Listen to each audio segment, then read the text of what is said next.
Welcome once again, everybody. Cannabis News with Joe Klare. It's August 8th, 2018. Thanks to everybody for checking out the shows presented, as always, by the Marijuana Times. Check us out at marijuanatimes.org. Click the video tab to find this show. Of course, you can check out the articles, all our social media networks, and more. marijuanatimes.org. Go check it out today.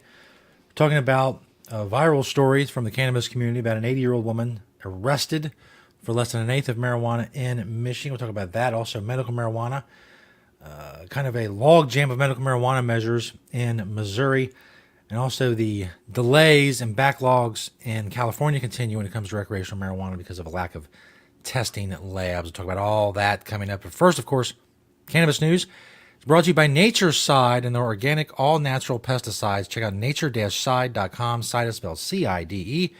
They're a proud sponsor of cannabis news. If you're a cannabis cultivator in a state where it is legal, you want to be regulatory compliant, you don't want to use harmful chemicals on your grow, you want to grow safe and poison free, you can do all of that with Nature's Side, nature-side.com. Go check them out. They are awesome.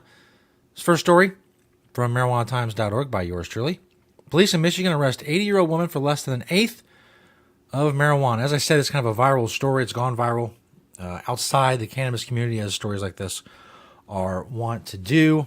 Basically, June 13th in Klare County, Michigan, Deputy Sheriff Ashley Grunow knocked on the door of Dolores Saltzman. Dolores Saltzman is 80 years old. She'll be 81 in November.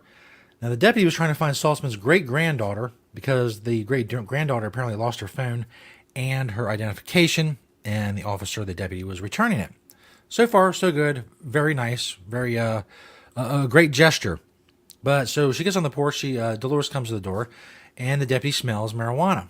She wants to know why she smells marijuana. Dolores admits that it's her marijuana, that she is a medical marijuana patient. She had a lot of problems with opioids. She moved to cannabis. It's helped her tremendously. But the problem is her medical marijuana card expired. She had an expired Michigan medical marijuana card. Now, at this point, the deputy can, decide a few things.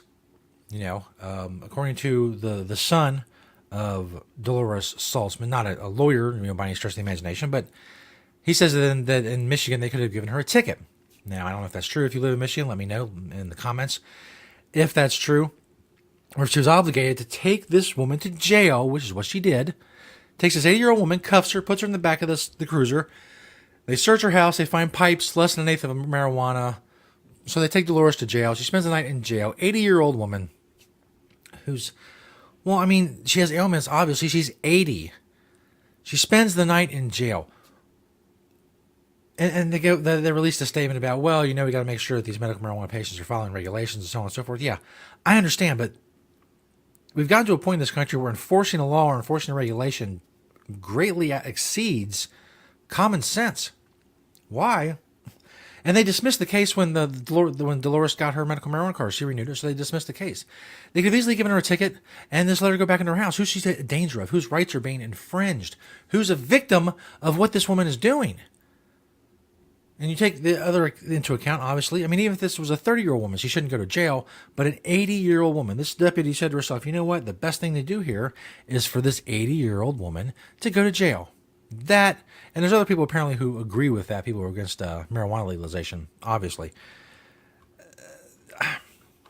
It makes no sense. Common sense doesn't play into these things anymore.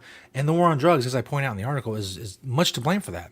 We've created this whole pile, this whole cadre of laws where people are not infringing on the rights of anyone else. There are no victims, and yet the police have to enforce these laws that erodes trust between them and citizens.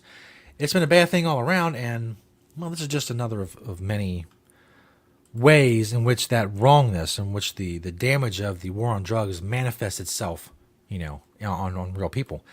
This next story from marijuanamoment.net, our buddy Tom Angel over there. 3 medical marijuana measures qualify for the Missouri ballot. Yes, 2 are constitutional amendments, and the third is just a statutory ballot measure. So all 3 are going to be on the ballot. Now, according to Tom, when multiple measures on the same topic pass, the one with the most votes generally prevails. In this case, however, 2 of the ballot questions are constitutional amendments, as I just mentioned, and one is a statutory change. The statutory measure gets more votes than either of the constitutional measures, and more than one of those also passes, implementation of medical marijuana in the state could be left up to the courts to sort out, which sounds like a great culmination of all that hard work, is to throw it to the courts and let some judges arbitrarily decide who wins. Now, 3 constitutional amendments they out, and if you want to click the marijuana movement link, .net link, in the description of this video, all the stories I talk about are always linked in the description of the video. You can see the different individual measures. If you live in Missouri, you can check that out. They have differences in taxes, and one doesn't have qualifying conditions and the others do. And, well, there's going to be a lot of confusion. There's going to be a lot of problems, I foresee, in Missouri. Now, maybe if only one passes and then the other 2 don't pass, well, then you have, it's simpler. But if more than one passes, then you have a problem. And advocates are obviously worried in Missouri that the vote's going to get split.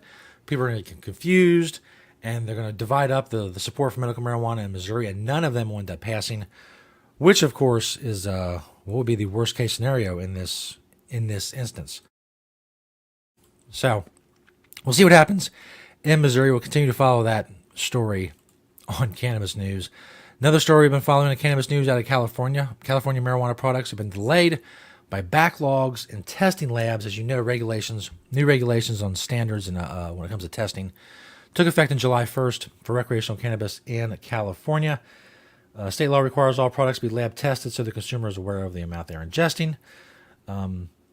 Robert Brodnick, the chief scientific officer of Farm Labs, said, quote, "The role of labs, not just our lab, but all labs, is so important to keep people safe and let folks enjoy the product for use it for medical purposes with the confidence they're not going to get sick because of something they're ingesting." Now, there are over 400 licensed dispensaries in the state, but so far there are only 31 labs testing the products for those 400-something dispensaries. So a lot of these dispensaries, they're not running out of product, but they're having problems nonetheless. As you know, a lot of marijuana had to be destroyed on July 1st because it no longer met standards and hadn't been tested. It's there's missteps in California. It's going better than some other states, but still there's some problems. And as like most of these shops have not completely run out of products, they run out of certain products, but they still have some left. And I guess they're doing the best they can. That's going to keep pressure on prices to keep them up until supply catches up with demand there in California. Again, follow all these stories here on Cannabis News. Like, share, comment on the video, subscribe on YouTube or Apple Podcasts. Search the Marijuana Times on those platforms, Vimeo as well. Hit the little notification bell on YouTube so you know when a new episode of Cannabis News has been posted. Thank you to Natureside, nature-side.com, and their organic, all-natural pesticides. And again, as always, thanks to all of you who like, share, and comment on the videos and help us spread the truth about cannabis through this show. Check us out on marijuanatimes.org. Click that video tab, share, and share some more, because sharing is caring, as I'm sure a wise man once said, or many wise men said. I'm not sure. I didn't look it up. I just know it's a very common phrase, so a lot of people have used it, and now I have. Thanks, everybody, for checking out the show, and we'll see you next time on Cannabis News.